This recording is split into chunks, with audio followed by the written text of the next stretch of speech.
আপনার কাছে আসলে পরে তাহলে একজন কিভাবে বুঝবে যে তার জীবনের পরিবর্তন আসবে? সত্যি কথা বলতে, যে মুহূর্তে আপনি নিজের জন্মগ্রহকে বুঝে নিতে চান, পরিবর্তন তখনই শুরু হয়।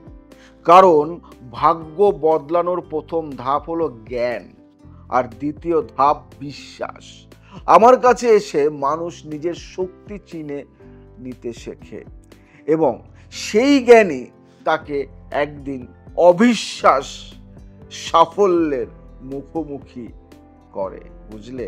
এবং জীবনে প্রত্যেকটা মুহূর্তে সে আমাকে ছাড়া অন্য কাউকে বিশ্বাস করতে পারবে না। কারণ আমি যে পথ দেখাই, আমি যে রাস্তা দেখাই, সেই রাস্তা একটু আলাদা থাকে সবার থেকে।